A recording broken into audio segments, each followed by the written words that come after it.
Hey, how you doing? It's Clayton here from howtodrawcomics.net and buttonbrostudios.com. I'm here today with the one and only Shane Davis. How you doing, Shane? And we've Great. got Corey, our co-host, the other half of the Barton Bros duo, creator of KOZOR, Descent into Madness. And today we are going to be talking to this legendary pro comic book artist about how he got into the game, where it all began for him, how he cultivated the skill set, a skill set that was masterful enough to be able to eventually work on Batman and Superman for DC, and then go on to create his own hit comic books. So, huge welcome, Shane. It's great, Shane. It's great to have you back. Yeah. Thanks for having me. You were saying how I got started in the comics. I think Mm. a lot of people forget this part, but I basically started off in comics reading comics. That's Mm-hmm. the thing. I think some of the first comics I had, I was talking about this the other day on I think Billy Tucci's Pop XP, the show he's usually on. I think some of the first books I had were like Spider-Man and Scrooge McDuck. So, to me, like this old, I don't know if you guys ever had it, but some of those old Disney comics were actually really good comics back in the day. Like a lot of Mm. people like look back at those. And then later I would get into like Teenage Mutant Ninja Turtles and things like that. Mm-hmm. So fun stuff, Yeah, right. getting in as a reader first, and then I started trying to draw my own little comics as probably in school around 13. Gotcha. And how long ago was that? What year was that? Had to be a while ago. Yeah, I'm kind of old. So it would have been Teenage Mutant Ninja Turtles was on TV. I remember that. So Right. So what, like the 90s? Must have been the 90s. hmm Yeah. I was really big into the Archie Teenage Mutant Ninja Turtles comics that they Gotcha. were doing. Um, they had licensed Teenage Mutant Ninja Turtles. So what they were doing with the Archie comics is all the action figures that you never really saw in the cartoons and stuff. They were kind of putting them into the comic book, and they were fairly animated looking comics. I mean, I just liked them, And Mm-hmm. then from there, I got into X-Men.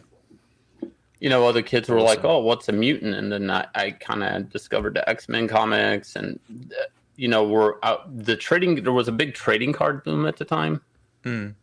so the Marvel trading cards were pretty popular, and that really helped me understand what characters I wanted to read, because when there's a spinner rack in front of you, and I mean you only have so much time to flip through it to figure out what you want to read, but with the cards, if I was buying cards, I'd end up with like a crappy card I didn't want, like say Guardians of the Galaxy. I flip it over, I read Yeah. about them, I'm like, yeah, let me look up a comic by Guardians of the Galaxy. Sounds pretty cool. Right. Man, that's So interesting. yeah.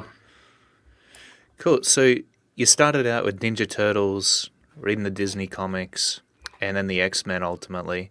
Is that what you started out drawing as well? Drawing inspiration from those books, practicing some Ninja Turtles, practicing some X-Men, and kind of working within that sort of style, that Marvel style? Sort of. I started off in a really weird way. Mm. So I liked a Ninja Turtle comic, and I was like, well, I got Ninja Turtle toys, and I would be like, let me just draw my toys. Like I didn't actually try to Cool. imitate the drawings I saw until um that's kind of really strange. It was like the That's worst interesting. life drawing. I was actually drawing my action figures, which if you look back at some of those toys, like they have like horrible proportions, like He-Man Yeah. toys, Teenage Mutant Ninja Turtle, the anatomy's all jacked, the proportions are jacked. Yeah. For people that don't know, if you're watching like, a figure's normally like so many heads tall, if these figures broke all those rules, like, so they kind of look squatty, kind of chubby, fat, muscly people. So my anatomy was just messed up. I was working off broken anatomy. And then from there, I came across Rob Layfield's. I think X Force #1 was my first introduction to Rob stuff, and from there I went tracked back and found some New Mutant stuff. I was never into New Mutants, mainly just Jim Lee's X-Men and some other X-Men stuff. So there was this huge tidal wave of just comics just became like lightning in a bottle overnight with Right. Spider-Man, McFarlane Torment #1, Jim Lee's X-Men #1, and X-Force #1. All these #1 issues were kind of hitting at the same time. But even back before then, when I was liking Spider-Man, in the States, it would be like 3 Spider-Man comics. And I was kind of picking up and buying like the, what would I call, like the Eric Larson Spider-Man run, which was really cool. If there was Todd McFarlane, then there was Eric Larson, like that. He was definitely no Todd McFarlane, but you could still get a cool Spider-Man book and it not be Todd. So the Spider-Man books were really hot reads at the time. That Image stuff, though, I call it the Image stuff because later they became Image, but when they were at Marvel, it was like a huge evolution of dynamics that hadn't been in practice. Before then it was like, John Byrne and everybody trying to look like John Byrne, basically. And you would have some artists come in like Bill Sienkiewicz and stuff, but I mean that really wasn't all that commercial to the average reader.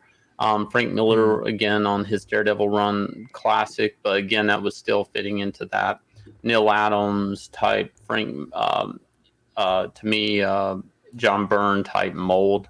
Frank really wasn't Frank until towards the end of that Daredevil run, and then he went to DC.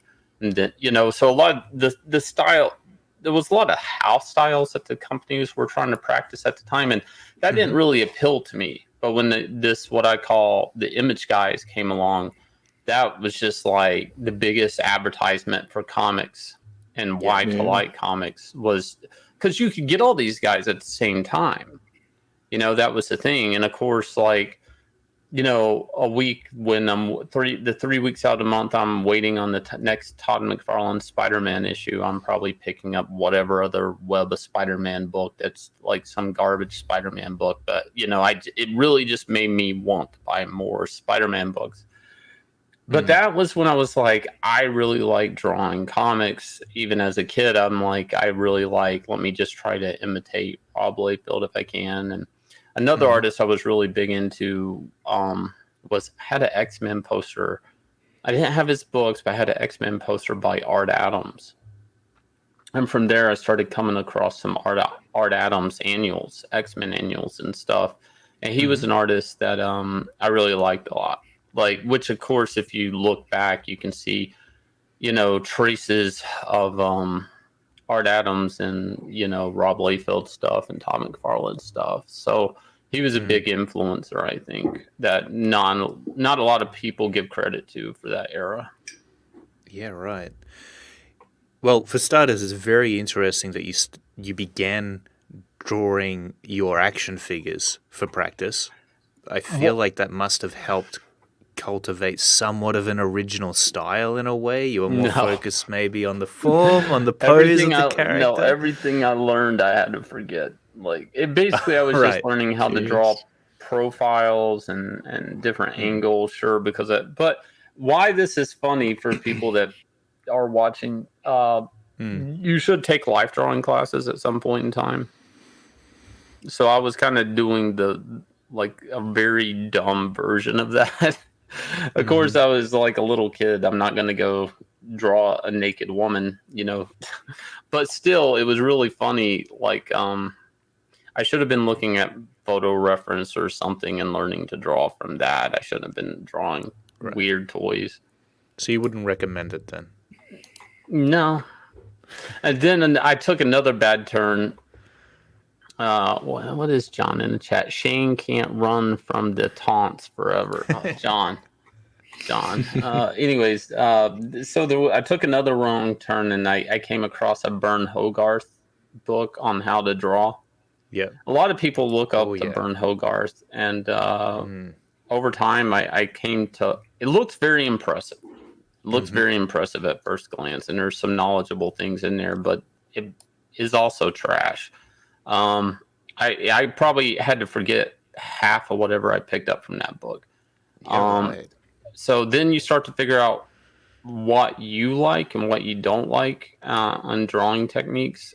Some people want to use cylinders and boxes for constructing figures, and other people want to use circles. Some people get focused more on gestures and stuff. And I went to art school, so you with different art teachers, you'll end up with different variations on breaking down a mannequin and stuff. But I came across the book How to Draw the Marvel Way, which was a very famous John Buscema book. A lot of knowledge in that book. It's very deceiving, though. It looks like it's very throwaway, like, oh, this is super easy, but it's like, no, this is like heavy stuff, you know. So, yeah, I basically got into comics, working in comics, though. Some of my first work was just drawing licensing images for DC Comics. I wasn't actually able to draw pages. That they would see my stuff and turn them down. Either they didn't think I could be trusted with a deadline to get a book done, or whatever. So somebody in the licensing department called me, and they're like, "Yeah, we just need you to go through some roughs, and we'll pick a pose of Batman, and we'll pay you a few $100 for it." At the time, it seemed really good because I was getting some comic work, even though it wasn't looked at as real comic book work. This is, I don't know, early 2000s. So, like, the idea of a Batman T-shirt wasn't like all over the shelves at that time. This is I was working in licensing before the Batman Begins movie came out. So this is before the MCU really took off. I mean, maybe you come across a lot of Spider-Man T-shirts or something like that, but just superhero merch wasn't as big as it is now. So it seemed like a good deal. I only have to draw one figure. I get paid a few $100 and then go about my way. And maybe eventually I'll get some comic work at DC. In hindsight, it was probably the worst job I ever done, but probably because I've spent that much money 3 times buying it every time I see it on the shelf, just either for friends or family or whatever. So they don't comp you or anything like that, because that stuff today will still show up like when Easter comes around on like an activity book or a lunchbox, a book bag, anything, pair of shoes. Like I've had artwork of mine like on signature shoes for I think Converse.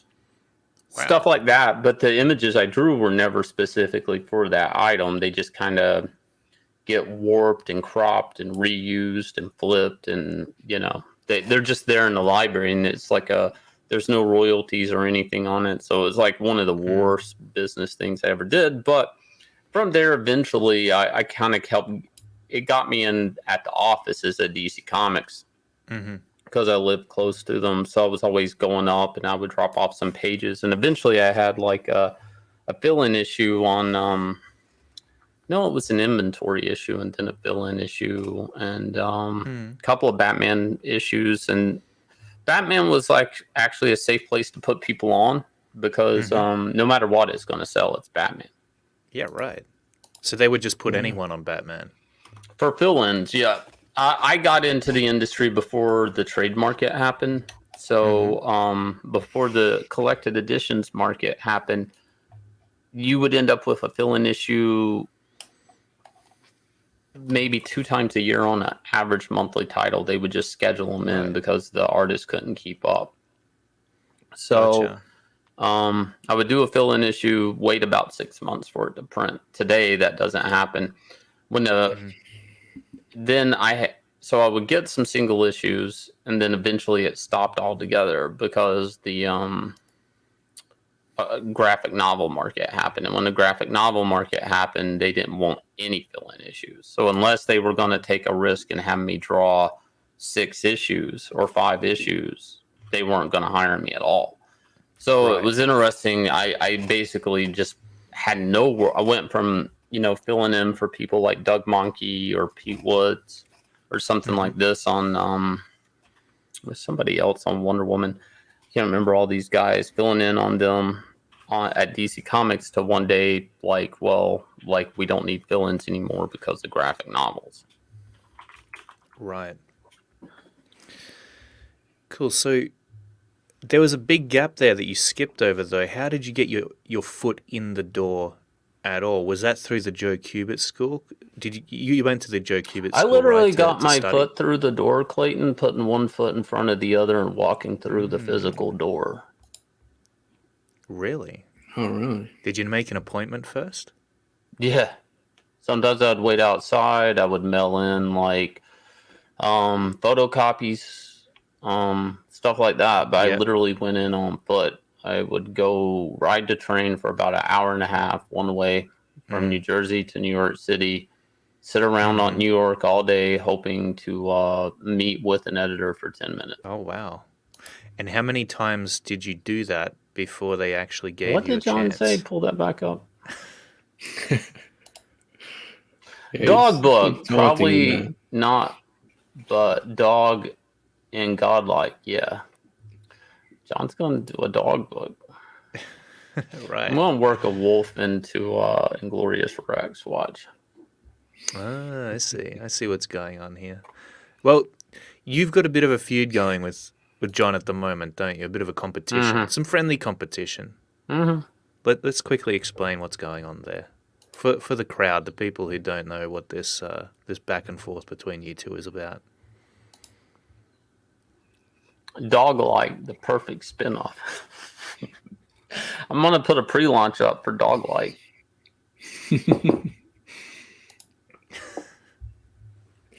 Yeah. I don't understand the competition. Like, John's a very competitive person, and some people say there's a feud. Look, the man, he says there's an ore. I said, why not two? Frega. Yeah. Right. Hey, it's good to have some friendly competition, right? Sure. Of course it is. You don't look like the kind of guy who's intimidated by a bit of competition. Sean. No, I'm more of a competing with myself type of guy. But if John needs some help, I'm willing to. Right. So how many times did you have to walk through the door before they actually gave you a gig? Was this something you were doing for months? A lot. Like, first I was seeing an editor called Dan Rassler. So I would end up drawing samples. I'd go home. These samples were for free. They would kind of start putting me on the timer like 2 weeks. I would come back. So basically I was just walking in and out every day for like, or not every day, but like probably twice a month with new samples. These samples, I drew like a lot of pages. Like no money involved, no print involved.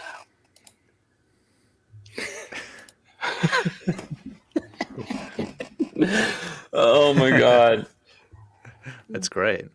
Yeah. So a lot of samples.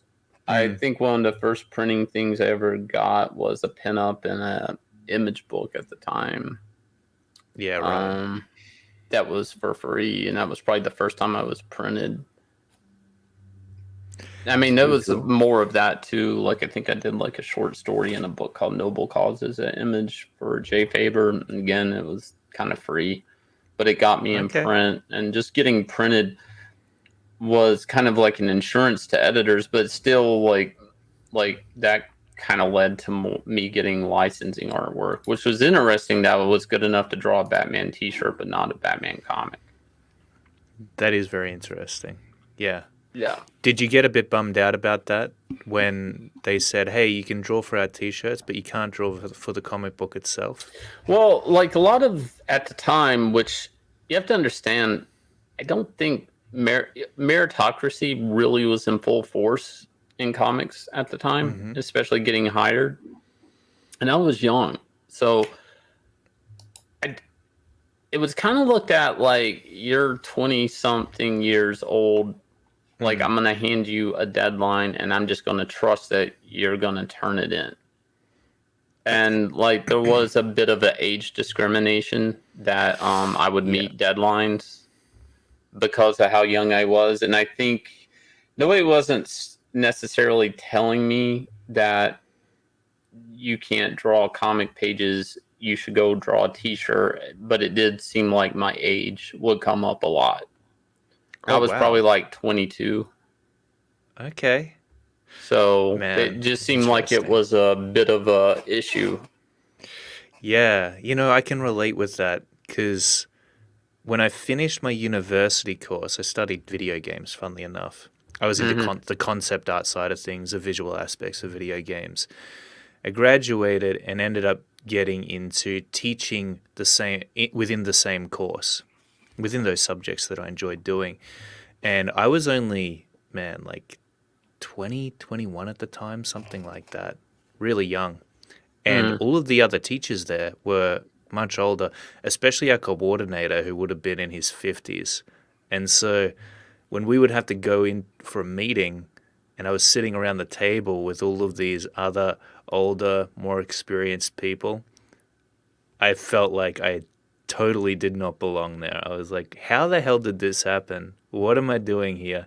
And what input could I possibly give that would anyone would listen to? So it is quite an interesting experience.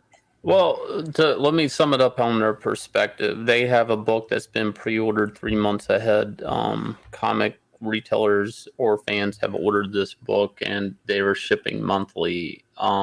I'm a 22-year-old with a portfolio. You hand me an assignment, I just disappear one day. You don't Mm, ever hear from me again.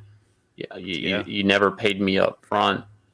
Like, and now your book's derailed. So, like, I understood there was like a trust that you had to earn.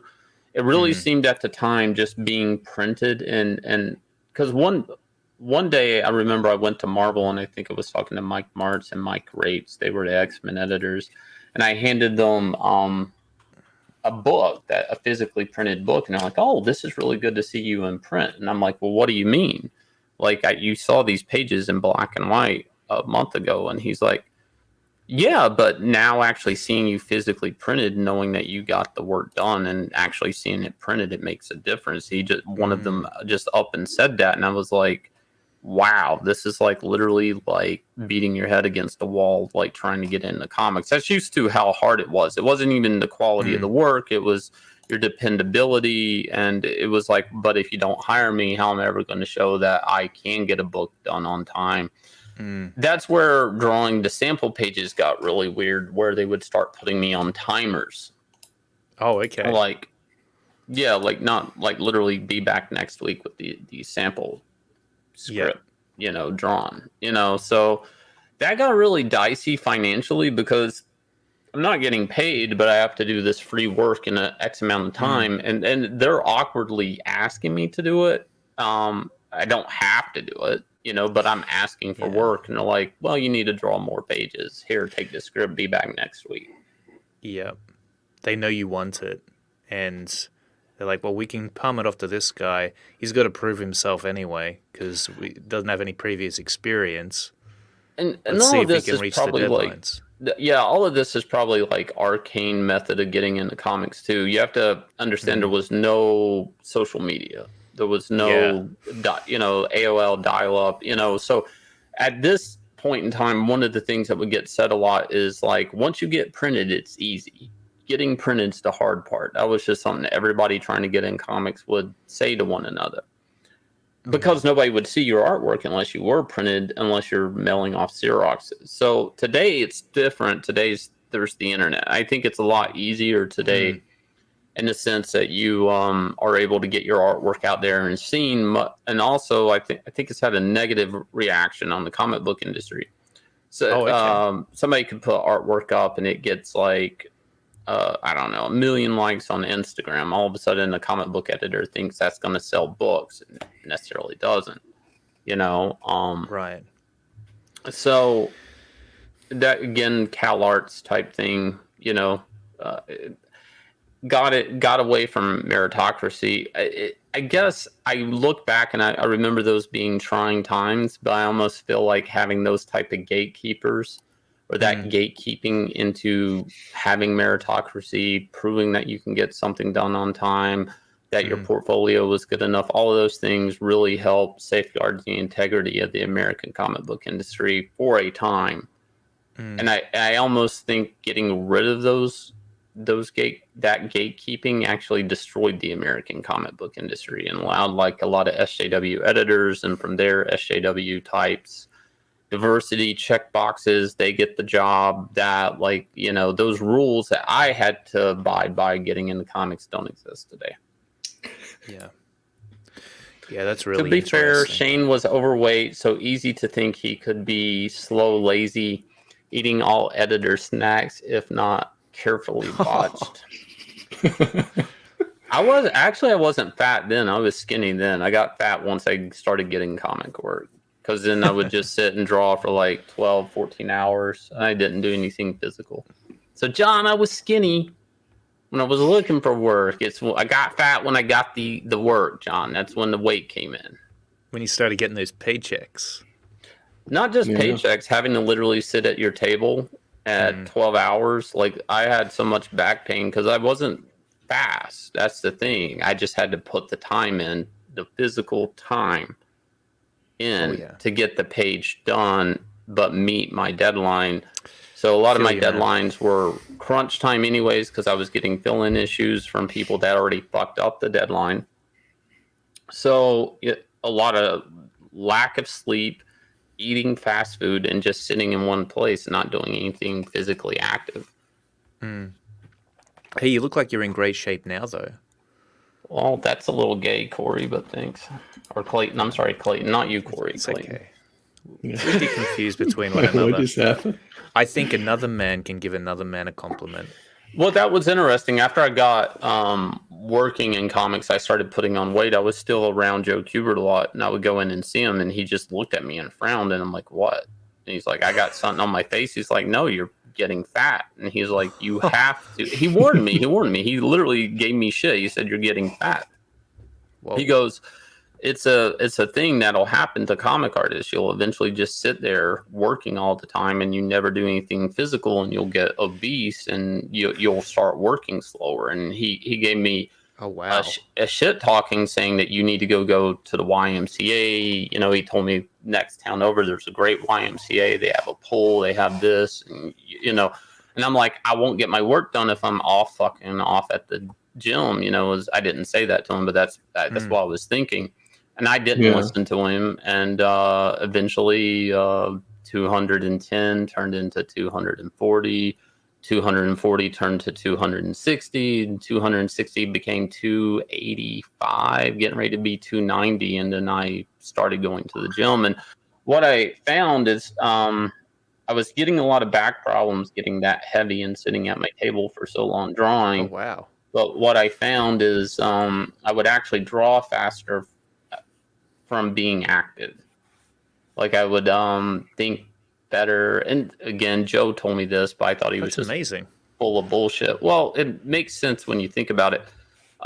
Like there's as a comic artist, you think I need sugar, I need caffeine, I'll draw faster, think better.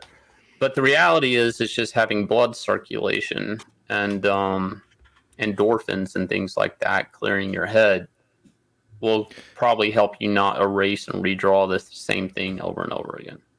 Right. So it helps you, focus better, make better decisions, so you don't have to rehash stuff? I guess. I mean, you just think clearer. They call it like a runner's high. I don't know the science behind it, but you just, it seemed like things would just, I would get the face right the first time. Whereas before I was erasing, redrawing. It just seemed like things kind of, I don't think I got anything done faster because I was having to take time out to go exercise. Right. Yeah. But I didn't erase and redraw so much. And I ended up losing all that weight. And I currently am a 182. Nice. So it used to be 286 or whatever it was. So yeah. And John, let's see what John's got to say.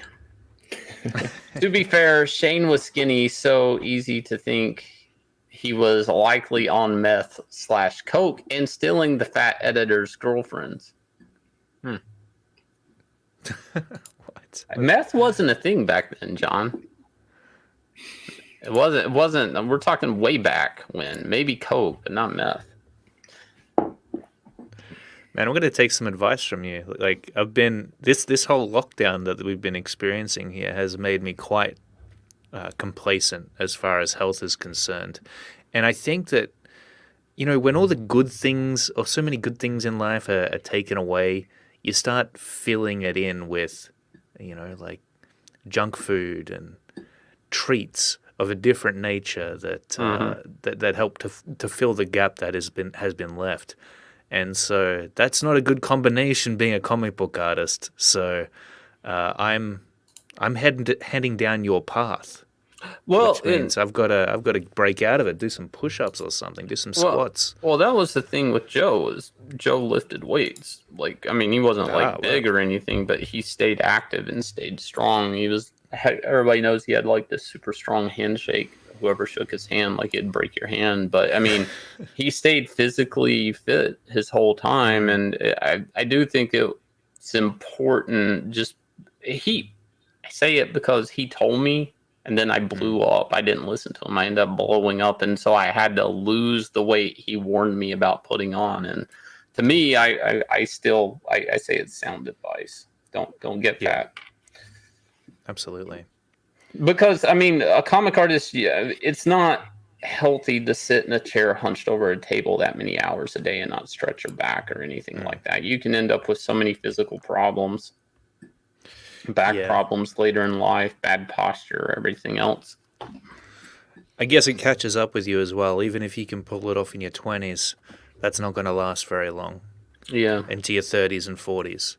Right. I'm already starting to notice a few of the effects, and it's like, damn, when you have that epiphany that you're getting old, it's Somebody said Shane sobering. gave up snacks and became one. That's kind of a compliment. Yeah. Thanks. It's okay. Just take it. It's okay. I'll take it. So man, you built your way up. You got into DC. You did some work for Marvel, and eventually you left all that behind to start your own comic book series. So you've got we've got some cool people showing up in the chat today. So you've got Starlight Cats. Mm-hmm. You've got your new book, Inglourious Rex. Mm-hmm. Let's talk about how you transitioned from working at DC. I don't know if you're still doing work for DC, by the way. No. Since I came out as Comicsgate, nobody at Marvel or DC has emailed me for work or called me. And I'm guessing you're kind of okay with that, considering how well your own projects are doing. Yeah, I mean, it would be a pay cut for me to do work for them, but still, 20 some odd years of doing stuff for them and building characters for them. It would be nice to get the occasional phone call for a job, but being Comicsgate and putting that out there, it's not happening. And I understand there's certain people trying to crowdfund books and they're pseudo friendly with Comicsgate, and you don't hear them say that, and there's a reason, because they still want their occasional cover from Marvel or DC or phone calls. So I can attest that being Comicsgate, you will not get work from Marvel or DC.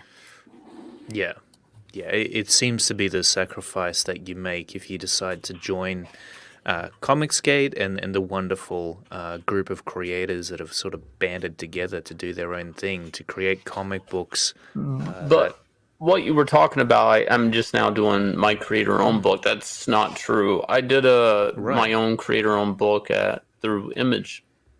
Called Extend. So I had done a creator-owned book before and did it through the direct market. It had good reviews. Wow.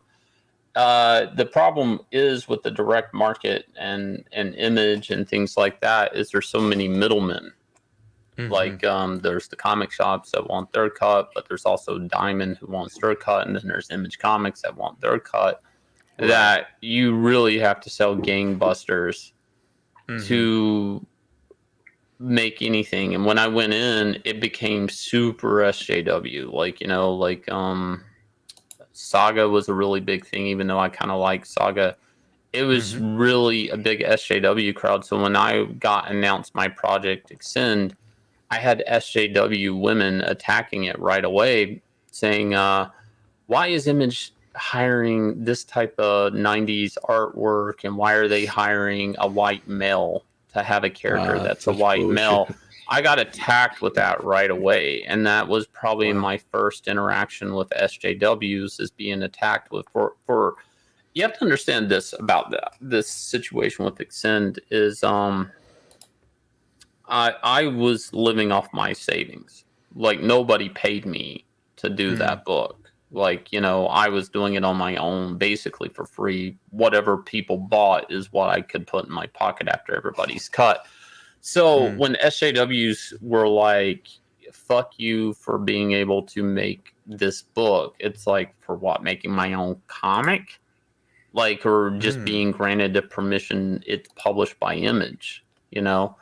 Like, so it was very eye-opening to me, and this would probably been around 2015 or 2016. So I think 2015, 2016, those 2 years is when it was in print.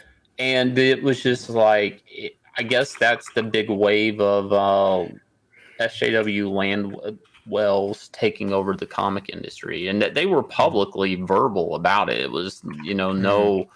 Yeah. Whatever. They were any book that was like a goth girl that has check boxes, you know, sitting on a corner somewhere on the street. If there was a comic on that, they would get thumbs up by these same people. So it that was a very bad experience for me, basically, because it seemed like SJWs kind of took over Image Comics first before they really got a toehold into Marvel and DC. Poor Todd McFarlane. Yeah, well, Todd McFarlane, which was one of the prouder moments in my life, because I met Todd McFarlane twice. Once was standing in a line to get him to sign a Spawn action figure comic for me, and he looked at a drawing of mine and kind of scribbled on the back of the drawing in a Sharpie, and I still have that. The second time I met Todd McFarlane, he came up to me to shake my hand because I was doing the Extend at Image Comics. Image Comics, even though it was getting attacked by SJWs and the publisher at the time, Eric Stevenson, kind of leaning into the big SJW part of comics, it was still like had the heads, which were kind of silent in a way, which would have been Todd McFarlane and Eric Larson. And I think Robert Kirkman, is it Kirkman or Kirkham, the Walking Dead guy? Yep. He was brought in as a partner only because he was selling so much they were afraid he would leave. Like, so they just made him a partner just to keep Walking Dead at Image, basically. Awesome. So it was a really weird time to do a creator-owned book because it doesn't really feel that different in Comicscape, because I don't think I've ever done my own comic and not be criticized by SJWs.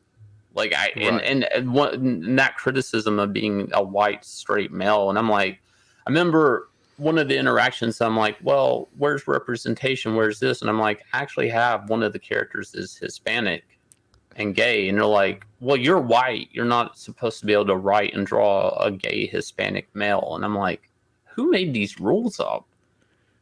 Like, I mean, who dictates what I can write and draw? Like, and why do I have to be that person to write and draw that character? And that what started to, and I still see that. I don't know if I want to call it an ideology or whatever you want to call it. Yeah. I see that floating around now and running rampant. Like, this beast is just running crazy in the China cabinet and breaking every dish, every character it can get its take on, because that excuse is every excuse to knock somebody off a book, off a character. And this was happening to me in comments and stuff at 2015, 2016 on something that I'm drawing for free, hypothetically. Like, nobody's paid me yet at this point, and I'm getting shit right out the gate.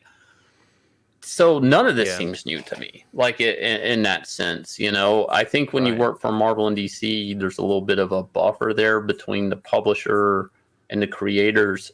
So, nobody was yelling at me.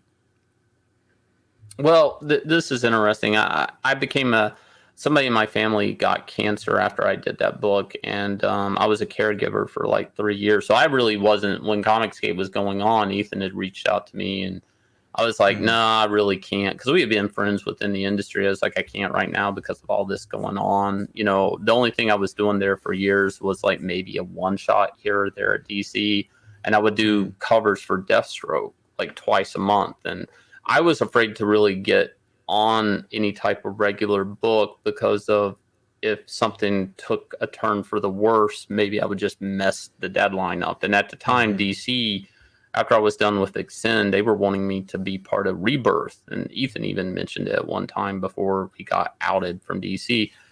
The only problem I steered away from that was, again, they were double shipping. So hypothetically, I could end up messing 2 issues up a month. Wow. Just because of some medical thing that's outside of my control. So I was just doing covers there for the longest time in comics on Deathstroke, and getting by.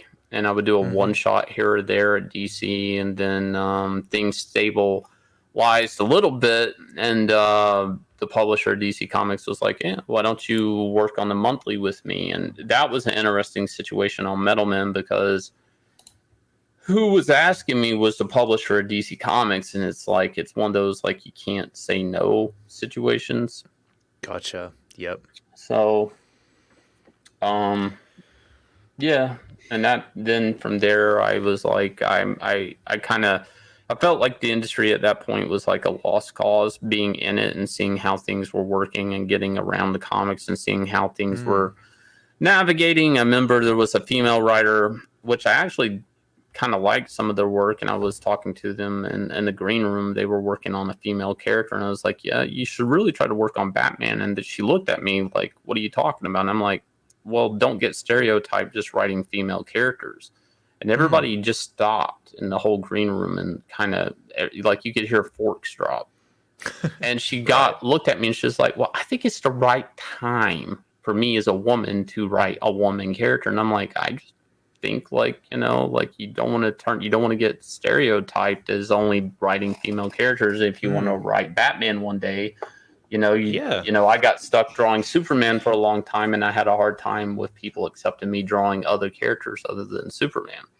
And then she kind of like, oh, I see what you think. Okay, whatever. And I didn't realize things had become so, the optics of who you are is what you do. Like, so she obviously was a feminist, and I stepped on the feminist landmine, and nobody was going to help me out of this. Everybody just wanted to watch me die. And that's when I'm like, I don't know how long it would be before being just a white straight male would get me canned in comics. Yeah, it's really interesting how all of this stuff unfolded. And as far as comics is concerned, it just seemed like an uncalled for onslaught on you guys. Like you didn't want to stop them from creating their books. Like, yeah, have the goth books, check all the boxes, awesome, but don't stop us creating what we're creating. Like, why can't that be a part of it as well? Why can't like white straight males do their own comic books? Like, that shouldn't be a problem. Like they're discriminating against him. But it first started from the public. That's just something people don't understand. It really didn't happen internally in the comic industry. It actually came from what I would call like sometimes people that were writing on the Mary Sue or something like that. I don't know. These sites that are very SJW. Some of these terms were very new, and this is way before cancel culture, probably about 4 years before cancel culture really took off. And then it started on the outside, and then some of those people started getting hired internally, and then from there it was just like a host with a parasite that's infecting it, and it became really hard to be assigned. I felt assigned. I was at a DC conference, and I'm not a big Bendis fan, so I'm not defending him, but it was a really big deal that DC had spent a shit ton of money to get Brian Michael Bendis. So they all put us in this Warner Brothers auditorium, One York Comic Con, and we're all sitting there, and there's this person kind of staring at me, which later I found out was Max Visaggio, and I just wouldn't approach them. And Jim Lee comes out on stage, he introduces Brian Michael Bendis, and they record this thing. So, but they've never, I don't think this has ever been aired, like even though it's recorded. And one of the questions through the conference with Brian Michael Bendis, they turn it over to Brian Michael Bendis, and he's just going to tell us about story and all this. Keep in mind, they just spent like $1 million on this guy. So they just think, let's get some PR thing and let's, record some Brian Michael Bendis PowerPoint. And we're all in New York. So we have this Warner Brothers building. Let's just do it there. And all of a sudden, he answers a question in the crowd, and I look over, and it's Mags. I'm pretty sure it was Mags. And their question is, should a writer be able to write a character that they're not the color, sex, or gender of, or sexual orientation of? And he's on stage in front of like an auditorium of peers, and somebody just threw that grenade at him. Yeah. And this is right before Spider-Verse was coming out. And, of course, he had made Miles Morales Spider-Man, or co-created or whatever at Marvel. And I'm just thinking to myself, really, that's the sharks. And these are not just people on the outside of comics at this point back, if I go back to 2015, 2016, that I was getting hit with. And that same question. These are people that are working as freelancers within the industry, and the company wants him up there on stage talking to us,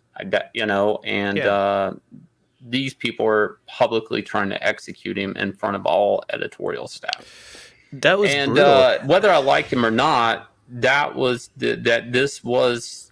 just couldn't believe that happened.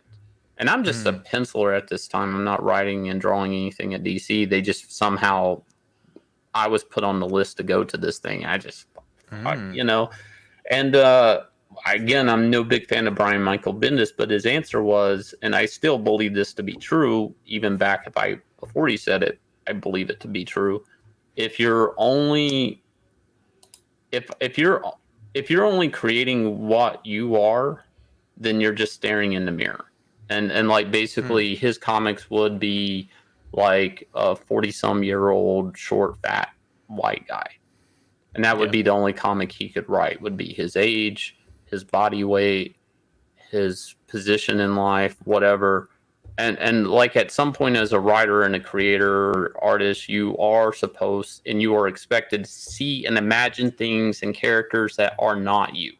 Think characters that are spectacular, characters that have heart, characters that have problems that the average person will never have, characters that achieve things the average person can never dream of achieving, entertaining characters. And chances are we are all not entertaining characters. We are just normal people. No. And I believe that to be true.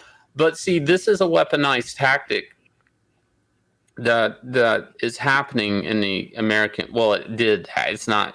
I think it's past tense. I think it's already killed the American comic book industry. But this tactic, it happens all in entertainment as a way to knock somebody out of a position, but also maybe if you have those boxes, you get the position. And people call it diversity. I don't subscribe to that. I think that's a misuse of the term. Oh, no way. I can't think of anything more. I can't think of anything more exclusive. Diversity is diversity of character, diversity of story, diversity of just whatever, diversity of like color palettes in your characters, diversity of a romance comic versus an action comic. The American comic book industry actually isn't really diverse because most of it's superhero comics. I like a lot of European comics. I like some I own are Western comics. Some are sci-fi comics. I like spaceship comics. Well, I think a comic can be any genre. It can be Conan the Barbarian, right? It doesn't all have to be superheroes. But sure. that's when they use the word diversity, they literally make it about color of skin and sexual orientation and all these other things. And that's not really diversity of entertainment. Like, I mean, it's like if you go to a bookstore and you see sci-fi, fantasy, horror, autobiographical. I mean, these things. I mean, that's diversity of books, and that is a true thing, and it is something that I think the any comic, any entertainment industry, whether I would never go say movies should all be superheroes or nothing. I would never do that. I would never go say music should be all rap or nothing. I wouldn't do that.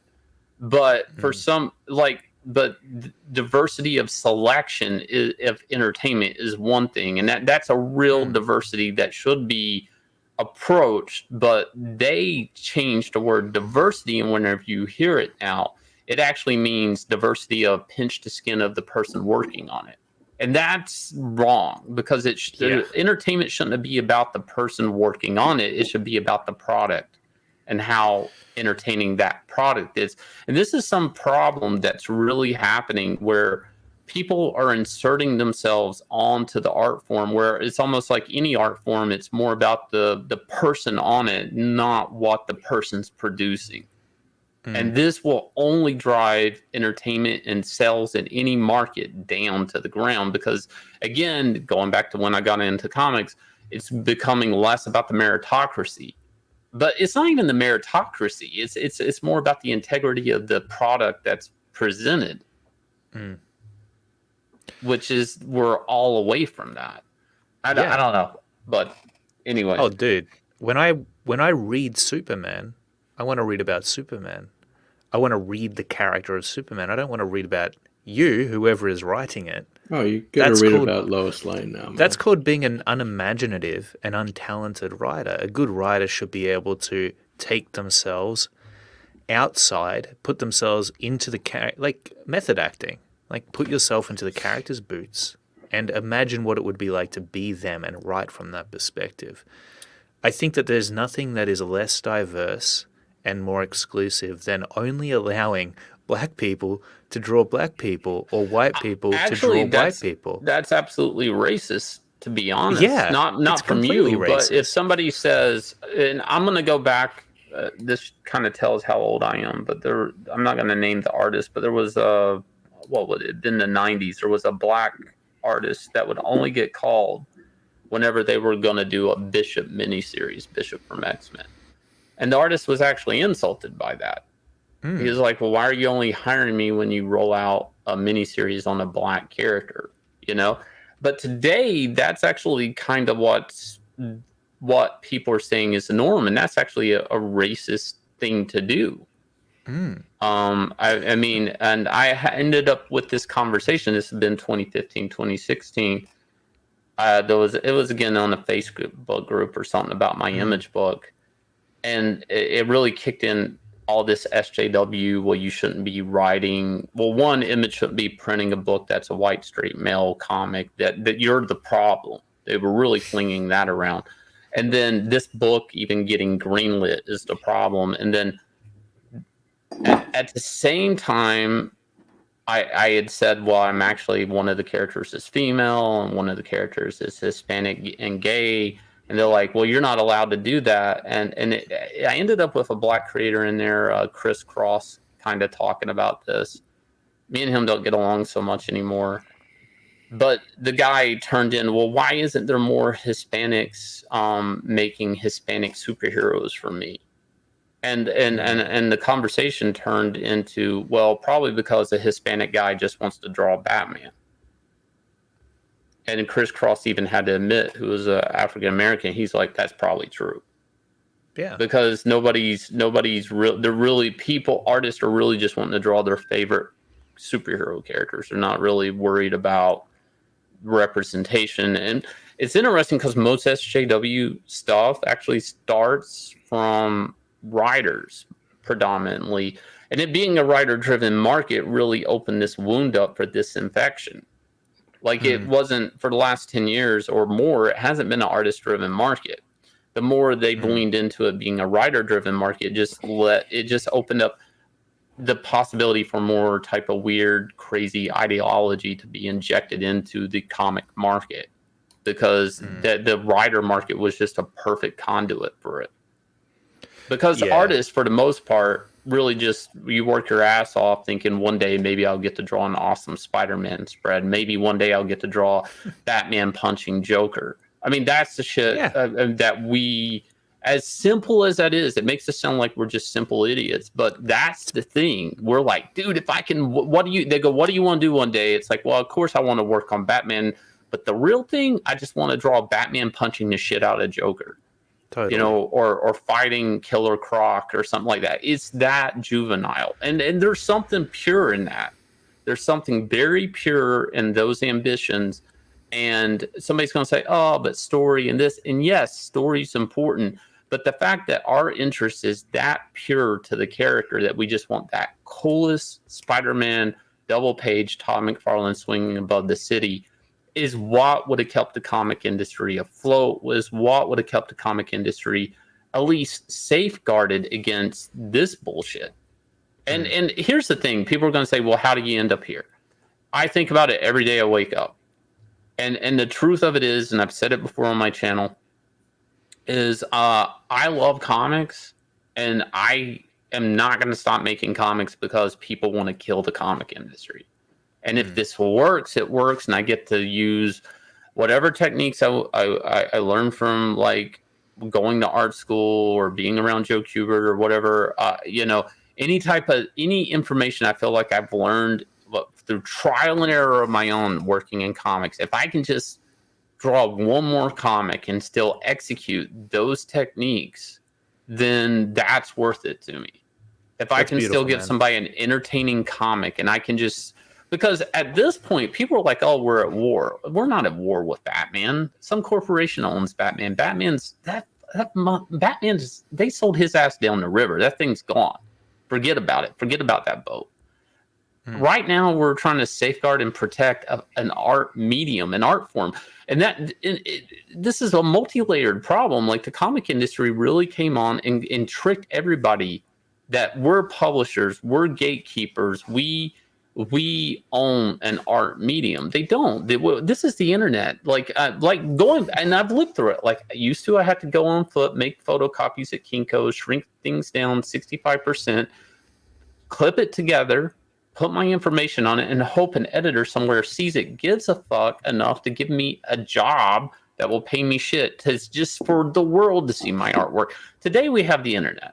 Okay, like, this is the wild, wild west. But better yet, we have ways to print, crowdfund. The crowdfunding system is a substitute, I would say a stronger force than the Diamond catalog. When I'm advertising my campaign, I bring up my campaign. You're not seeing right next to it somebody else's book, or to the right of it or the left of it. It's like you're focused and laser pointed. If you can get your campaign pulled up. And this is like, I don't want to call it a revolution, but I feel like we can take this medium back. I really do. Oh, yeah.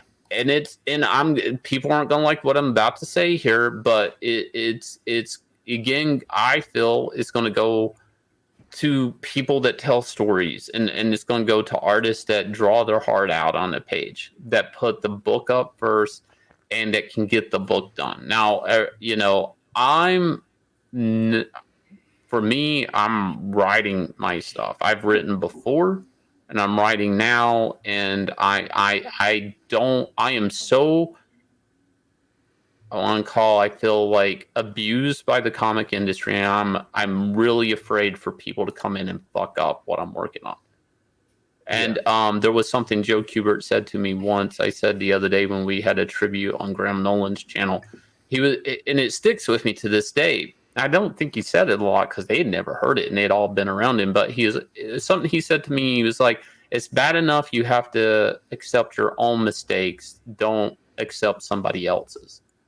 And I feel like the comic industry has been so fucked up by writers, the writing industry, because they totally sold our ass down the river looking for TV deals, looking for virtue signaling points and everything else. Right now, it's like I'm wanting to control everything I'm working on. And that's the beautiful thing about crowdfunding is I can make the best book I can, and I can go out there and advertise and say, this is the best book I can make right now. Do you want to buy it? And if you buy it, I'm going to say, thank you, please come again. And dude, that's a beautiful, pure thing that like the industry can't do that. Marvel and DC can't say this is the best comic we're making right now. DC Comics, you could hold a gun to DC Comics head and they could not promise you that. They couldn't. It would be, Marvel, same thing. There is nobody at Marvel or DC. You hear, look at their Twitter. You hear everything. Political, everything social, political, whatever they're doing, SJW shit, but never did they say this is the best book I'm gonna do. And I can say that, and I can look people in the face, and that's the other thing too. I'm not hiding behind carefully crafted tweets. I'm in front of people saying this is the best effing book I can give, and I hope you buy it, and I hope you come again. And it's liberating. The comic industry is full of people, the in-betweeners that want the writers or want the artists to be quiet at one time. And then now they're like, oh, the comic industry really leaned into the writer market so much that they were like, well, these writers with their Twitter, they'll sell our comics for us because they're our advertising. We don't know how to advertise these books. Let's let the writers advertise it. And look where that got us. It's like, I'm just kind of done with it. I don't know how. I hope I can do this from here until the end of time. I hope I can make a crowdfunder every year and put out the best book I can, and I do well enough, I can do another one the following year and just keep going forward. I believe this art medium deserves a fighting chance. But here's the thing. You can't expect these people to give you a fighting chance. You have to fucking push in on it. You have to take ground yourself. You have to dig your feet down into this, and you have to say, this is the best book I can make. And that's all you can do. You do what you can control, and you can control what's on that blank sheet of paper in front of you. Put it together, make a nice book, the best you can, and get better from it. If there's a mistake, do better the next book, and just be persistent. And I think this medium can survive. I don't know where it's going to go in the future because this medium is so weird, man. There's so many in-betweeners that the American comic book industry has leaned on, and manga has always came up within the comic industry. It's always been a thing, not their sales, but their model, and their model is out surviving ours, and it has. And now today everybody's kind of talking, oh, well, digital is what we should do. Dude, I haven't seen $1 from digital comics. I mean, physically, I've probably seen 99 cents. I mean, there is no money in digital, and digital has been kicking around since like 2010. That's loser talk, dude. Digital is not the way. If digital was the way, manga wouldn't be eating our fucking lunch with volumes that they can't even keep shelved. There's actual evidence if anybody will just snap out of it.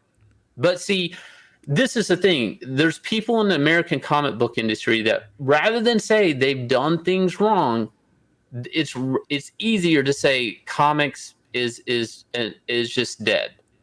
It's something that we outlived. It's the movies, it's the video games. It's like, no, you fucked up, and you don't want to say you fucked up. Instead, you're going to blame the medium you drove into. That's like blaming the Titanic for sinking, not the guy that steered it into an iceberg. Yeah, that's terrible. I think, though, this is the perfect lead-in to your book. I'll read this super chat first. So, Space Window, thanks so much for your donation. We really do appreciate your support. He says, Hale, what is being said? Hell yeah. So just so people know what you're talking about with the books you're creating, here's Inglourious Rex, everyone. You're going to love this. Okay, we've got the audio shared for the trailer. So this is your latest campaign for a book called Inglourious Rex, which you're working on. Tell us a little bit about it. How did this come to be? It's awesome, man, because you brought out Starlight Cats, which was cool. Loved the artwork and stuff, but man, when you dropped Inglourious Rex and you first announced it, I was like, hell yeah. Now we're really getting to see Shane push it to the limit. Well, so to me, I had worked on some all ages Spider-Man books at Marvel. So I dealt with all ages comics before, which basically at the time didn't mean Dogman and stuff like that. It just meant like you can't have, heads flying off, you can't show blood, you can't draw guns, you can't draw knives. So you can't have piercings, you can't have tattoos. Like there was a whole list of criteria that like at the time what big stores like Target would view as like all ages comics. And this is way before Dogman and stuff like that. So like to me, I always thought, well, these are some of the type of things I would read in a comic when I was a kid. And again, this brings back to Scrooge McDuck stuff. So I've always had like Starlight Cat's idea of a type of all ages book that would just be cool spaceships, of course, cats in it. I created Dexter at DC Comics and it was a big hit. So I worked around with that a little bit. And I was like, aliens, all this cool, type of flying, shooting lasers type thing. But I also always was like, I'm going to do two things. I'm going to have like a type of more muscular, like fighting comic, which I always wanted to do, a martial arts type comic in the American comic book industry, but nobody ever would greenlight it. I had like a Wildcat pitch at DC Comics that didn't go anywhere that would have made him more of like a MMA type fighter. And then I had an Iron Fist pitch that didn't go anywhere at Marvel. And I always felt like, why not do a fighting book? I'd been kickboxing in some way or another since like 2010. So sometimes I would work in like side kicks or a punch to the throat or a spinning elbow or something. And if I had Batman or I had somebody fighting Superman or something like that. But I like the idea of a martial arts book because you end up with muscles and all the big perks of superheroes, but then you have to also jazz it up. You can't just have a bunch of guys with their shirts off, Totally. So that's how I ended up with Inglourious Rex. I was really just trying to work in things I like with monsters, work in things I like with martial arts. And I love Rocky. I love the movie Warrior. I love a lot of these fighter stories. Underdog stories are my favorite. So I came up with this idea of, I like big robots too, like Gundam, Evangelion, things like that. But I didn't like the idea of robots fighting because the one thing that happens with fighters is they actually heal and they get, they get microfractures in their hands and their arms, their legs, and their bones actually come back stronger. And, fighters have to do things like shin conditioning and things like that to toughen up their shins to do kicks. And stuff. So I never understood the idea of like robots punching giant monsters like in Pacific Rim because technically the metal would be buckling, folding, gears wouldn't work, all of these things. It just never made any sense. Plus it'd be slow. And I went down this whole thing where I came up with this idea of like, well, they would have fighters, and from those fighters, they would just clone those fighters with a genetic cocktail and make these giant monsters that their neural systems control, that they plug into. And once you get around the giant robots and you have these giant cloned monster type things, then it's like, well, you can't just let them sit around and be fat and get fat and not be strong and muscular. You have to keep them in shape. So that's how I came up with Rex. Rex fighting monster martial arts is like these things are a competitive league that keep them physically fit. So they're set up where they're able to fight off whatever alien forces are attacking the city. So so I have this whole competition league. They have weight classes, all of these things, and it's just a fun book, but there's a big heart story to it. We have Alex, who is just now stepping into Rex fighting. He was a star MMA fighter, and his brother was the champion, Rex pilot. but he died in the ring. So now he's going to step into Rex fighting for the first time, and he's going to pilot his dead brother's Rex, and it's a redemption story. That's so cool, man. And for a comic book, even though it's got the big muscles and the superhero type characters in it and the monsters and whatnot, it sounds like a really original story. Like, I haven't heard of anything that follows this sort of premise before. I mean, there's of course bits and pieces of it, like the whole tournament sort of thing and whatnot, but it's still, you've managed to take all of these different ingredients and blend them together in a very unique way. But there's a lot of points of reference too. Like, again, like Raging Bull is one of my favorite movies. The first Rocky film, Rocky 4, even Creed's. I've liked both of those. Warrior, again, a great movie. I've met a lot of fighters, either because I would go and live in Singapore and I would train Muay Thai there for about 3 months at a time. My wife is from Singapore, but I would also go to Thailand while I'm there because it was like an hour away. So there was a lot of like import trainers in Singapore from Thailand, but then I would actually go to Thailand. I've met a lot of fighters, and it's interesting talking with fighters and meeting fighters. Is they usually come from interesting backgrounds, usually poverty. You know, you're never going to see a rich white kid like try to be a big fighter, and maybe Jake Paul is like one of the few exceptions. But for the most part, if you ever watch a documentary on Mike Tyson, you know, his life growing up and the father figure he had with Gus, and how his life kind of went downhill once he passed. That's the guy that originally trained him. So there's a lot of like interesting references I have in this book. Of course, people like Muhammad Ali and stuff like that. But again, it's my, tearing apart the whole idea of giant robots would protect the city. Yeah. I just think that without muscle reaction and stuff. And also, it's interesting, boxing and kickboxing is if somebody just takes off for a while and they come back, they're swinging and they're missing and they're a million miles away from their target. They don't understand their range of motion anymore. Like they're not calibrated. They don't understand their reach. So all of this made sense to me with these Rexes, that they would, these giant monsters that the city controls, that they would need a tournament to keep them in shape to defend the city.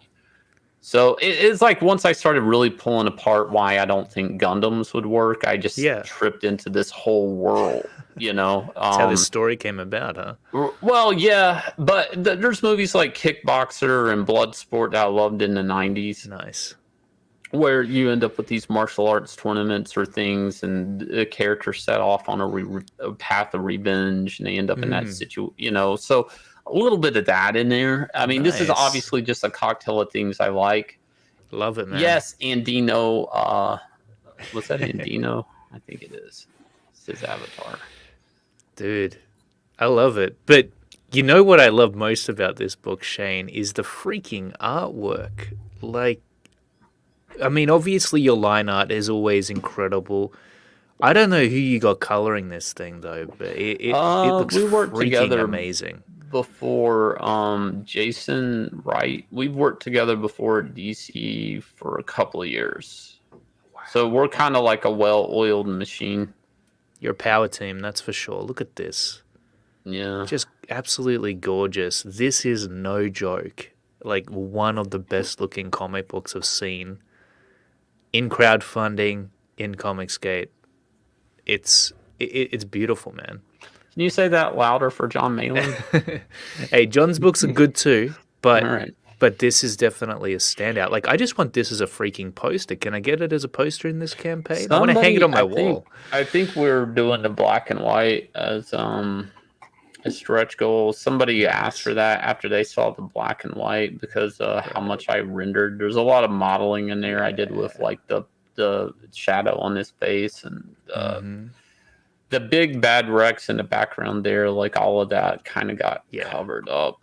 It might be down there in the original, like you can kind of see the crocodile skin. I don't think you can click on it, but... Well, the other thing is that the colorist actually does, I believe, a great job at allowing your line work to come through. You know, the darks on their colors aren't so dark that you can't see the lines you've used to lay down the rendering and stuff. So it's a beautiful combination. I think both your styles fit together perfectly.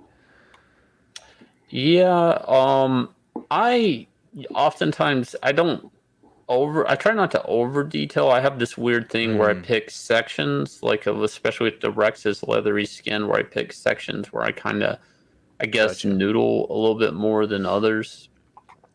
Yeah. I don't know how I would explain it, but yeah, it's fun. I mean, I like negative space still, like in my artwork, and I kind of assume coloring is going to come in there, but I do like to get these little pocket areas like around the eyes and stuff that I can really just noodle the hell out of and get crazy with folds and, you know, type of alligator skin and things like that. That's super cool. So tell us more about these Rexes. So Rex isn't one monster. It's actually the name you've used for the type league of that they're creature fighting. that it is. Yeah, the type of creature. Yeah. And what are they? Are they mutants? Are they aliens? Are they monsters? How did they come about? Well, a spoiler? So in the book, if you're a really good fighter, like the government will give you Rex access, and basically the fighter is then cloned, mixed with a cocktail. But the beast is kind of dormant until the pilot locks into it, which is the fighter.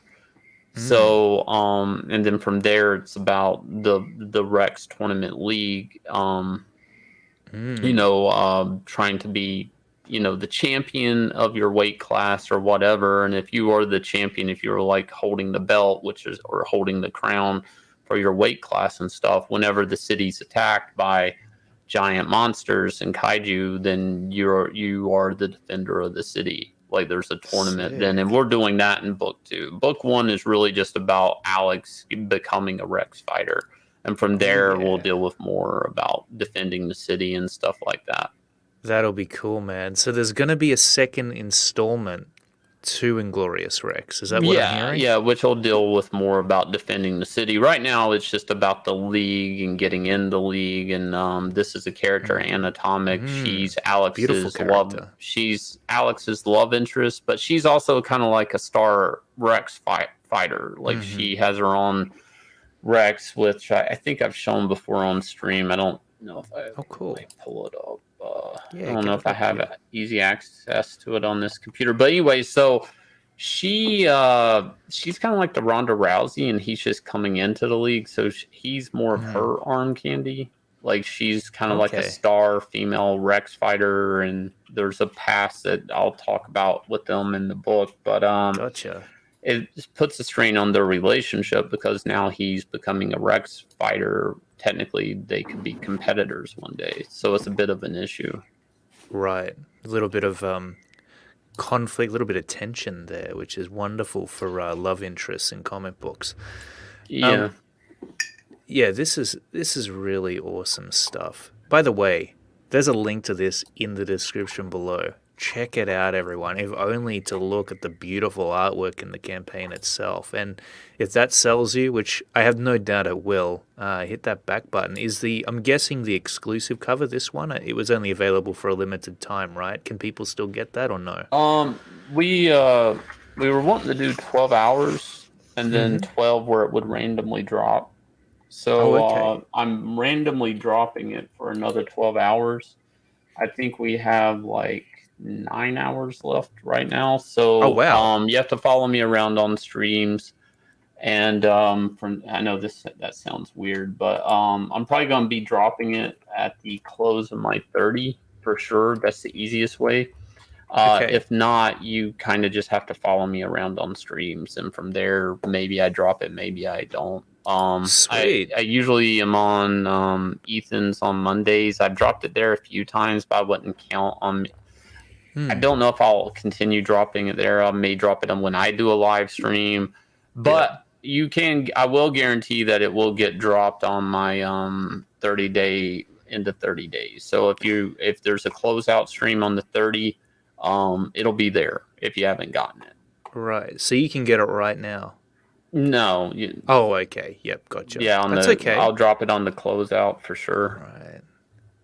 Man, some awesome tiers here. I just want to. This is definitely my favorite cover here. It is so gorgeous, man. It reminds me of. You know what I love most about it? It's a movie poster. It looks like a freaking movie poster. Yeah, from I the was 80s or something. Man, oh God, if I didn't try to think of his name. The guy that did the awesome artist that did all the Star Wars posters. Yeah. I know who you're talking about. Why can't I think of his name? That's embarrassing. I'm a big fan of his. Even have his books. I really like his montages and the way things bleed into stuff. So I mean, obviously, I wanted to try to get that montage type cover, but I really wanted Alex's hand and fist kind of in the place of the heart of the Rex. Like literally these guys have to plug into the back spinal column of these monsters, and the cords that you see coming out of them is actually linking in their neural system. So this is again why they pick fighters to be cloned Rexes to save the city. Is like they giant guns and munitions in this world really don't work like you think they would. Like they physically have to fight these giant monsters that come into the city. Man, that's awesome, dude. Yeah, it's just a fun concept. I mean, but there's that's just the world and the world building. I mean, there's obviously a lot of heart in the story. The trainer that was holding pads for Alex in that double page spread, that's actually the father. And the father's kind of like he's been safeguarding this Rex. He's kind of like a sparring Rex, and so he's having to be the cornerman for this tournament and for this fight with Alex. But he basically, the Rex represents the last thing he has of one of his sons. The genetic. This is the last. He's dead. This is the last thing that's kind of him in a weird way. And of course, he already lost one son in the ring, and now has his second son piloting this Rex and going into the ring. So that there's a big family story that we're telling in Rex. Yeah, that's awesome, man. Well, Drew that's Struzan. I'm an idiot. Why couldn't I think of that? Drew Struzan. Thank you. There you go. It's that kind of stuff that makes a book really relatable, because everybody can relate with family, and some people sadly can relate with losing somebody and that kind of stuff. So this is great. It's not just beautiful artwork, it's also sounds like good writing as well, which when you've got the two of those together, you've got a hit. You've got a legendary comic book that'll stand the test of time. We hope so. I mean, that's what we're shooting for here. Is you and these Australian currencies are messing with me. I just looked up. I know. I like to give you hope. A bit of a treat. This is what it could be, Shane. If I was in Australia, thanks. Give it a few days. Yeah.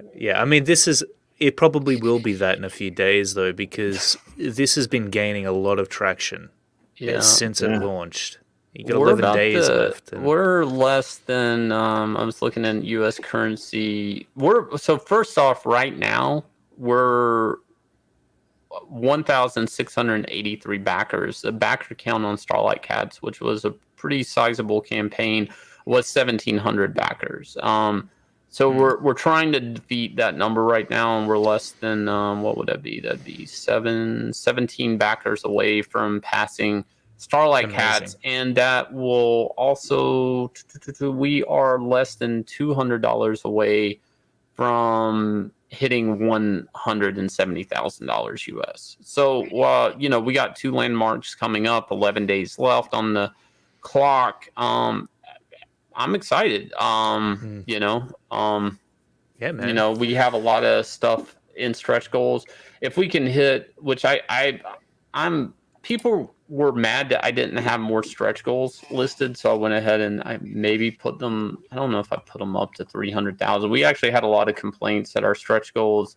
It took us a couple of days to put them up, and then when we put them up, they didn't go past 150. So then I think we listed it all the way to 300,000, which I don't think we'll hit 300,000. But if we do hit 300,000, one of the upgrades we're doing is there will be a whole nother comic that you're getting for free. So, whoa. It's still Inglourious Rex or something else? Yeah, it'll probably be more of a prequel type, Nice. small, like smallish, or it's not going to be the graphic novel, which we're adding pages to. So right now it's standing at 48 pages, but it'll probably grow. If I could get to that number, I'm going to add another comic there that'll probably be more of like a prequel type comic, Ashcan type thing, all together free. Nobody has to pay for it. It just gets added on, and we're doing cards. People that signed up, we did a lenticular card. So everybody that signed up, there are secret tiers that have these attached.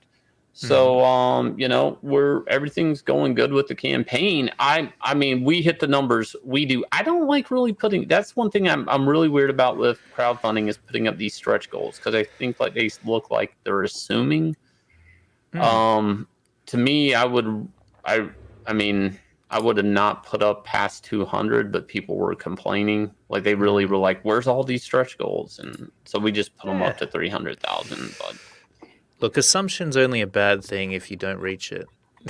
If you don't meet those I know, but that's what. Well, I mean, if people want to get it that up there, everybody's getting a free book. So with a new book, a new free book with your purchase, if we can get there, guys. I don't know. Like I don't assume. Like I at first I was like, I hope this does as well as Starlight Cats, and I hope it does a little bit better now. Of course, it's doing financially better, but I'd really like to see this backer count past 1,700 backers. It seems like since Starlight Cats, though, a lot of people are backing based off it, and we're still selling Starlight Cats in this. So if you miss Starlight Cats, there is the Kelsey Shannon variant, and the supplemental is in the add-on. So you can get caught up on Starlight Cats here, which from my understanding, it looks like people in the US are selling it for $60 to $70 on eBay right now. So if you want to get it at the base price, go ahead and back it here, or check the add-ons if or if there's a tier that already has it, check that out.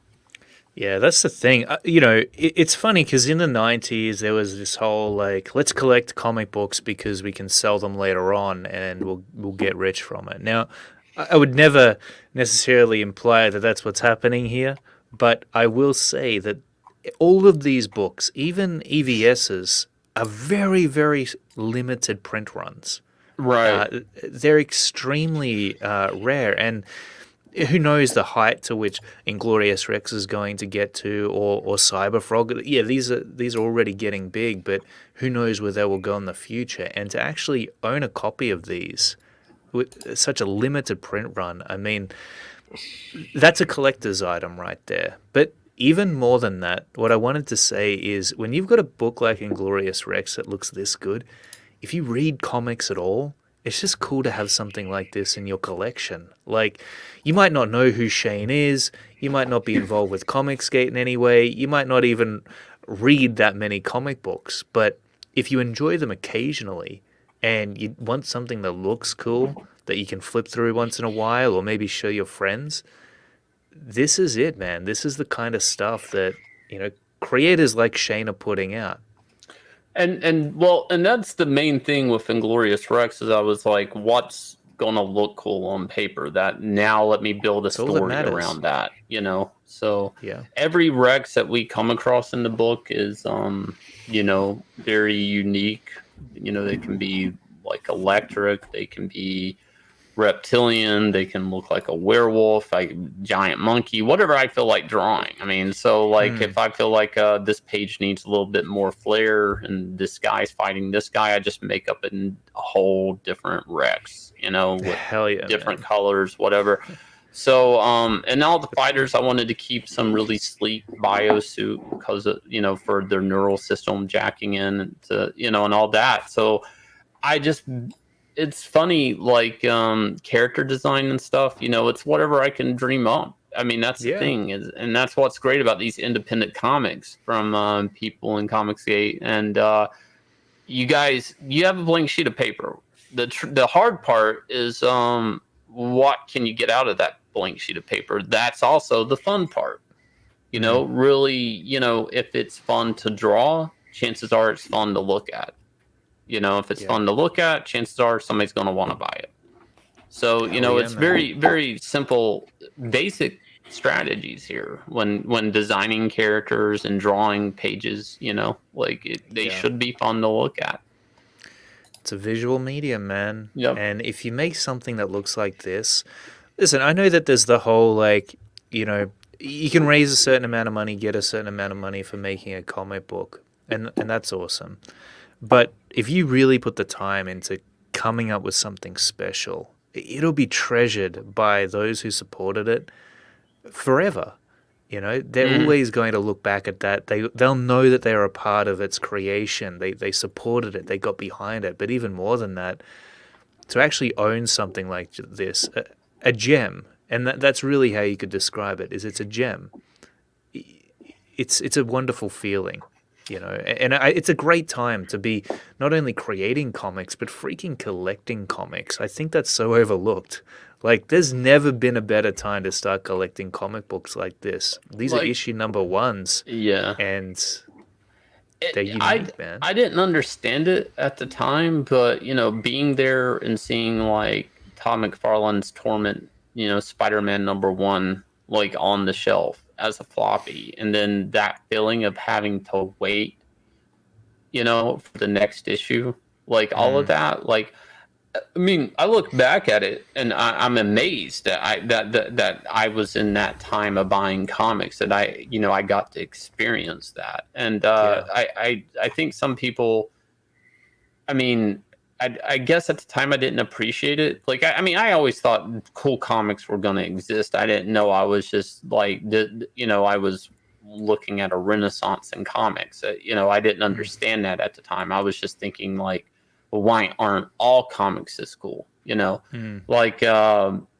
I feel like right now in crowdfunding, some of that same energy is happening. I mean, people are seeing, like, cool new IP being made pure. I mean, there's no, like, for the most part, there's nobody sitting here like, well, I'm grinding this down so it fits a Netflix budget or something. Everybody's putting in their best special effects on the page. Everybody's drawing the coolest, costumes they can on the page. And like, people, this stuff is coming to you in the mail. It's like, this is a very interesting time in comics where, like, maybe you watch somebody on YouTube and they're convincing you to buy the stuff, but pretty much you're buying what you want for what you're seeing. And, it shows up at your doorstep. This is a very, I don't know, interesting time in the history of all comics. I believe that to be true. From my experience. Well, it's really special, man. Like, because when we look at these pages and we read this story, it's something we know is coming from you, Shane. And I know that, your lovely wife has been involved in it as well, Yanzi. Right. And, I mean, that makes it even more special as far as I'm concerned. But it's just, like, this resided in your mind. It resided in your heart. Now here it is.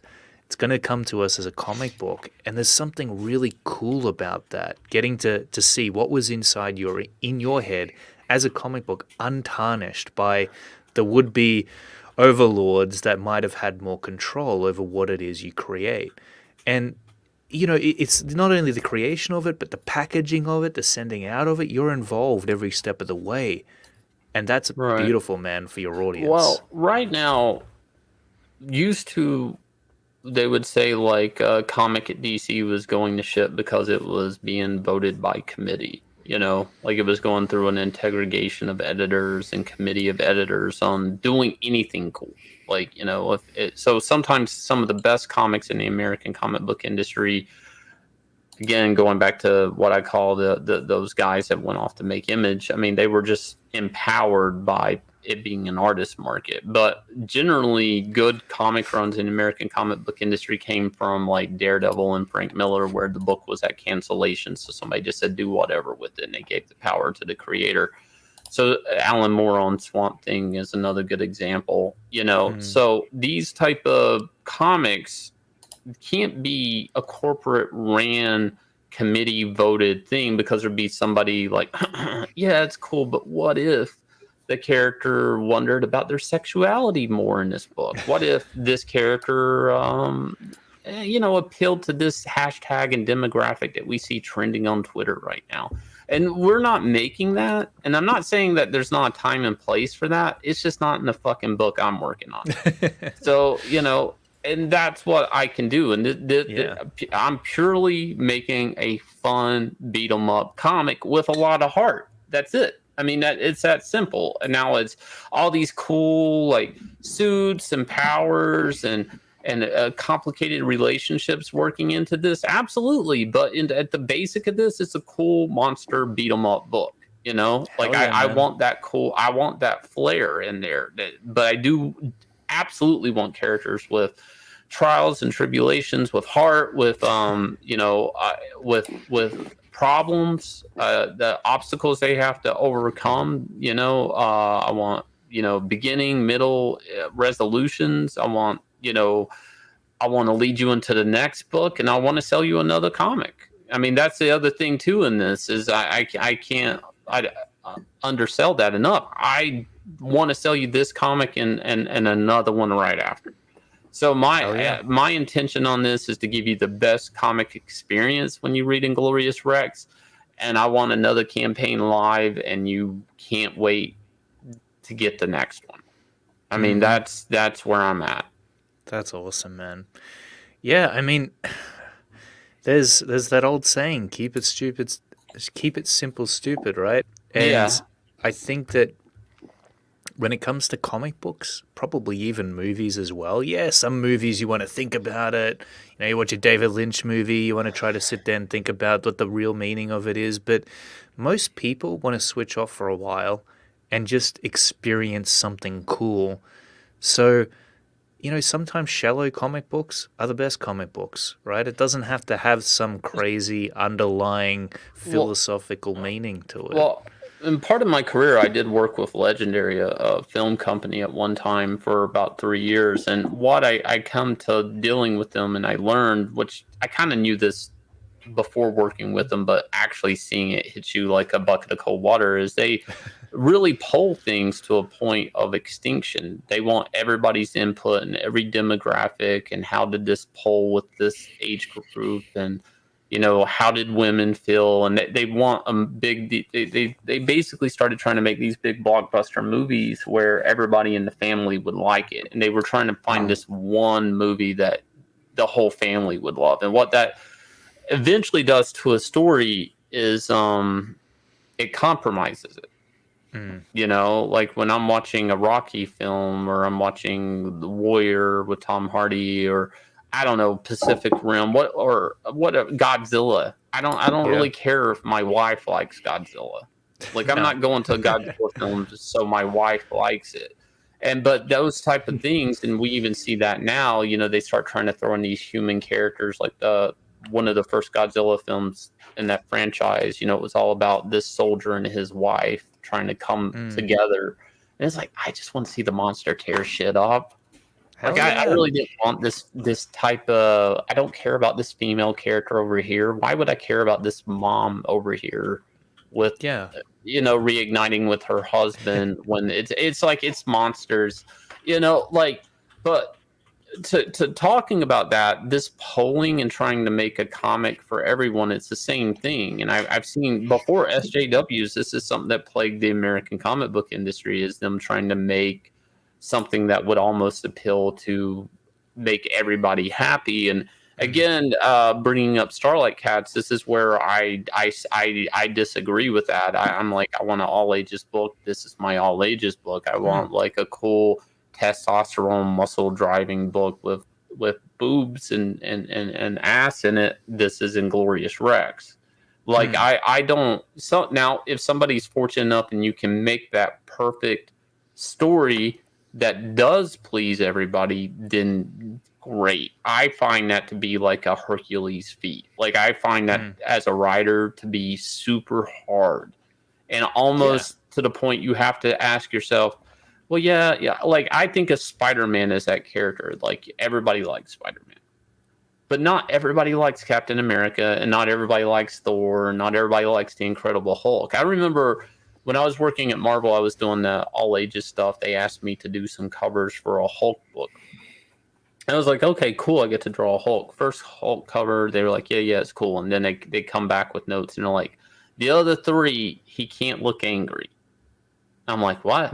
They're like, this is for all ages, and Target doesn't want a scary Hulk on the cover. So every cover, it was a nightmare. It was the biggest nightmare assignment, where they were actually trying to tailor Hulk where parents would buy it for their kids, because it's a fist in the air and teeth, and it's violent. So that's what kids love. But that's the trick, is when you're selling to kids, you're not selling to the actual kid, because kid don't got no money. You're selling to the parent. So it's a weird marketing strategy, but I've seen so many things become corrupt by trying to sell to everyone, that I was like, I'll do an all ages book. I'll do an adult action muscle book. And I one day will say, this is my in-between thing, sure, but not now. Like, it's either all ages or adult. Like, I'm not doing in-betweens. And when I say weird. Adult, I don't mean nudity or something. I just mean violence, gore, profanity. Like, I can either dialogue books with profanity, or I can't. Like, I've written at Marvel. When I did Image, I would use words in there. I think I used fucktard in my own book, and somebody gave me shit for that. Like, I mean, I will just use very profane language if given the opportunity in my dialogue. But no nudity. Damn. No nudity. I'm not sure if I'm crossing that one. It feels weird to draw nudity sometimes. I get it. Yeah. It seems like there's always a way around it. And sometimes I think not seeing it is more attractive than seeing it. 100%. Yeah, especially when you're sitting here cropping things and you're drawing. You can always have a plant that's awkwardly in place of her nipple or something. Like, it just seems like it's, as an artist, there's so many tricks to get around it, and it almost seems more alluring to not see it. Well, you know, arguably you have one of the most raciest comic book covers already in Comicsgate. Yeah, after I did that cover, Jason wrote me, is like, we could have never done this cover at DC. And I was like, yeah, I know. I don't even think it's that bad a cover, but that was his note. Cover. Yeah, it's a fan. Yeah. So Shane, do you think the demographics for comic books, or at least a part of comic books, will change from being for a younger audience to being more, 20s to 30s, 30s to 40s? People who have the money and can appreciate this stuff? Yeah, but I think, like, I don't know what the comic audience is going to be like, because I got in comics at really weird time when this... I think the X factor nobody understands is the Dogman factor, and what do the kids that read Dogman eventually turn into. And I can't stress that enough, because Marvel and DC have no idea. They thought they could just say it's all ages, and we'll make a Gotham High book, or we'll make whatever. We'll make I'm Not Starfire, and there's a built-in audience for it. And I don't necessarily agree with that, because you have to understand, in that type of arena, now I can't think of the name, but there's actually a big Scholastic, a big book company in America that goes out of their way to go to the school system to sell these things. So one of their big sellers was a book called Bone. I don't know if you know what Bone is. I remember Bone, yeah. Yeah, and it's one of their big sellers, but it was never made for Scholastic.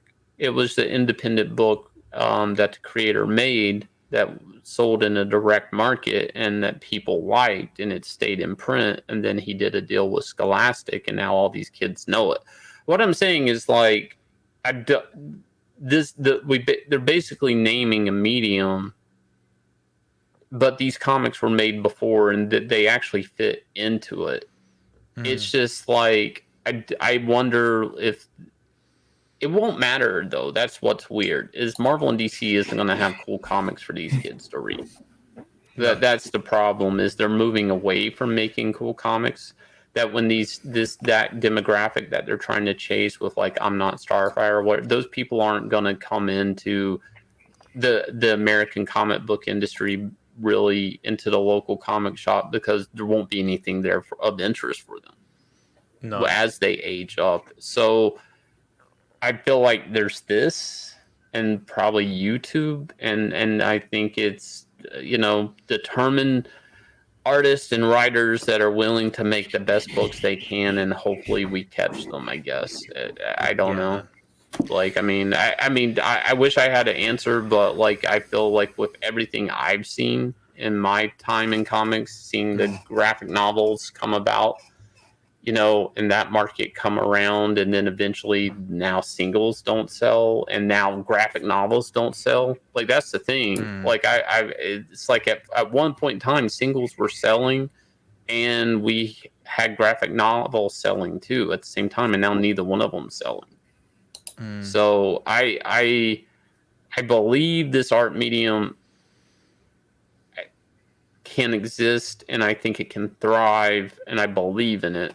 I mean, I believed in it when I was buying and reading comics. I believed in it when I was learning how to draw, and I believe in it now still. Like but I don't believe in corporate people that can be easily infected by SJW agendas running an art medium. I definitely think this is the way to go. I agree. And it's taken off, man. Thanks. It's really awesome to see. And I'm excited. Like, this is just the beginning, too. Let's not forget that. This is just Inglourious Rex 1. Yeah. Who knows how far we're going to be able to take this, how it's going to grow. It's the beginning of an offshoot to the industry. Yeah, two scares me a lot to draw to the things that we're doing into, because I want this story to grow and scale and the event. So right now it's very small and human, and later it's something else altogether. But thanks for having me, guys. You guys are awesome. I wish we catch up more. I see you in my chat sometimes. You should come on. Yeah, absolutely, man. We'd love to. Look, let's wrap it up here. We'll watch the trailer first before we go so people can check it out. All right, cool.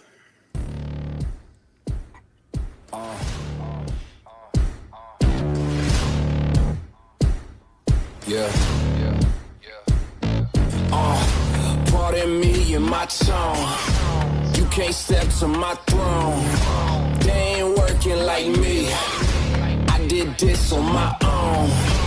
You asking where we been, huh? I don't know where to begin, huh? All this dirt on my skin. I just came here to win. I'm more than a man, I'm a monster. Somebody call a pastor, doctor. I got a 6 sense for imposters. So now I'm coming for the whole roster. It's not a game, why you playing with me? You could double back, lose track, try and hang with me. It must be in my veins, something you can't tame, cause I break the chains. Can't control me.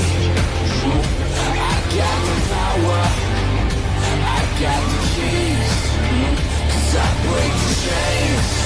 They try to hold me, I'ma push back. Just wait and you'll see. Man, that was the coolest trailer I've ever seen. Thanks. I try to storyboard my trailers now. Like, so even after the pages are done, I kind of take a storyboard template and time it with the music to get the right visual at the right beat. I try to work on the timing that this image is at this time. It works out. It works out. Heck yeah, man. Look, I think you're going to have a lot of fun drawing this comic book. A lot of work. It'll be a lot of work, but it'll be fun to draw. Yeah. All right, man. Yeah, well, a lot of fun too. Look, Shane, it's been an absolute pleasure having you on as always. Thanks for having me. No worries. And big thank you to the chat. Thanks so much for tuning in today and chilling out with us. Really appreciate all your input and the wonderful comments that you left us. Hope you check out Inglourious Rex. Be sure to share this interview with Shane. Get it out there so others can check it out who might have missed it. And until next time, Keep on creating. We'll catch you in the next stream. Bye-bye. Yep. Take care.